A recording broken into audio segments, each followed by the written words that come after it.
Mon prochain invité, c'est Alexandre Le Guilcher, Oftahi, c'est le nom de l'entreprise, du groupe Evolucare. Vous venez nous parler d'une solution. Vous êtes éditeur de logiciels pour la santé, la e-santé. Vous accompagnez le personnel de santé, précisément sur l'ophtalmologie.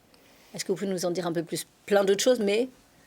Alors déjà pour Evolucare, Evolucare déjà c'est un groupe qui a 25 ans d'expérience, donc 25 ans qu'on informatise les établissements de santé. On est fait sur la gestion des données patients et l'organisation des soins. Donc c'est ça notre domaine de spécialité. D'accord. Et il y a quelques années, on a fait un projet collaboratif, un projet innovant, qui nous a permis de mettre au point donc un service plus dédié à l'ophtalmologie sur donc une intelligence artificielle qui permet de détecter les maladies de la rétine. Donc concrètement, c'est quoi? Alors concrètement, c'est une intelligence artificielle, c'est-à-dire qu'on a réussi à prendre un réseau de neurones, donc c'est les nouvelles technologies, et avoir une base d'apprentissage. Donc la base d'apprentissage a été fournie par les hôpitaux de Paris. Donc on a plein de photos de rétine, donc de fond d'œil, avec des annotations d'experts rétinologues qui vont dire ce qu'ils voient eux sur les photos de rétine.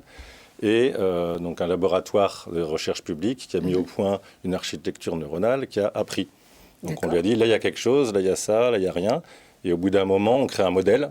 Et quand on lui présente une photo de rétine qu'il n'a jamais vue, et ben le réseau de neurones peut en sortir, dire avec une très bonne probabilité ce qu'il y a. Voire une probabilité au niveau justement des experts humains.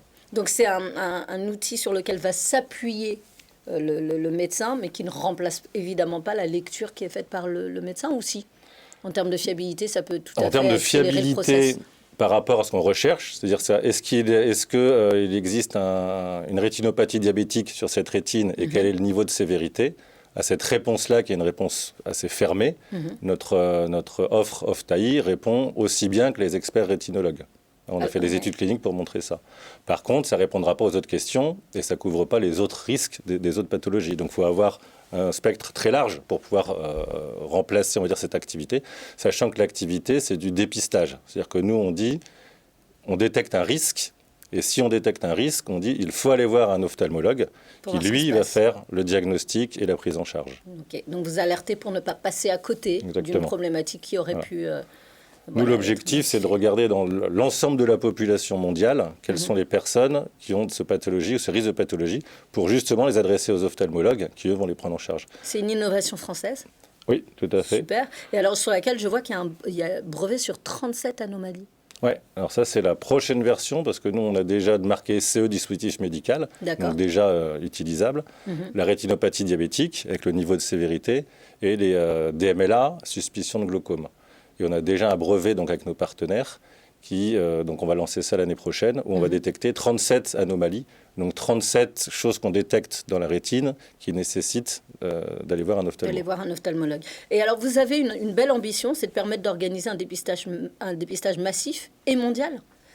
C'est une grosse ambition pour détecter justement les personnes qui sont à risque, donc prévenir plutôt que d'avoir à guérir.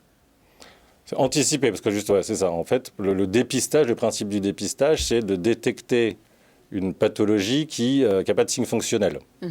C'est comme le dépistage des cancers du sein, de la prostate. En fait, quand on s'en rend compte et qu'on a une gêne, il est déjà trop tard. Donc, il faut mettre en place, il faut organiser les choses pour qu'on puisse détecter avant, surtout si on a des traitements ou des choses qui permettent d'au moins ralentir la pathologie. Et le problème est mondial. Les DMLA, c'est toutes les personnes âgées qui commencent à en avoir une. Glaucome, il y a aussi beaucoup de glaucome dans le monde. Et rétinopathie diabétique, on connaît tous malheureusement le diabète. Il y a beaucoup de populations et certains pays où il y a presque 10% de diabétiques. Mais en fait, selon l'OMS, tous les diabétiques devraient faire une analyse de fond d'œil chaque année. Donc ça fait presque 500 millions d'analyses de rétine qu'il faut faire chaque année. Donc forcément que les ophtalmologues ne peuvent pas se permettre, eux, de faire ça. Eux, il faut qu'ils prennent en charge les patients. C'est déjà relativement long d'avoir un rendez-vous. Voilà. Donc, il vaut mieux qu'ils se concentrent plus, on va dire, sur le diagnostic, la prise en charge, et qu'on organise un petit peu différemment, avec d'autres acteurs, le dépistage. Dernier point que je veux absolument évoquer avec vous, c'est que vous lancez une étude médico-économique début 2022. C'est votre dernière actualité. Qu'est-ce qu'elle va permettre ? Alors l'étude médico-économique, comme je disais, nous on est déjà marqué CE, c'est-à-dire qu'on a le droit d'être utilisé par des médecins. Ouais. C'est une activité médicale. Donc l'objectif, c'est que ça puisse être utilisé par des non-spécialistes pour qu'ils puissent, quelque part un peu à la place des spécialistes, arriver à dépister ces personnes qui Pour que n'auraient les peut-être pas été spécialistes se vues. concentrent sur le traitement. Exactement. Et donc le fait de faire une étude médico-économique, ça permet de montrer, en réorganisant un petit peu les choses, comment au niveau de la santé publique, on peut économiser certaines choses et quelle est la valeur justement de cet acte. Et donc l'objectif, c'est après d'aller voir l'HAS et de demander la création d'un acte qui serait pris en charge par l'assurance publique. Et c'est ça qui démocratisera l'usage en France. Super projet et extrêmement ambitieux, et on est convaincu qu'avec toutes vos innovations, vous allez y arriver. Merci beaucoup d'être venu nous en parler. On se retrouve très prochainement pour une nouvelle émission de Demain la Tech.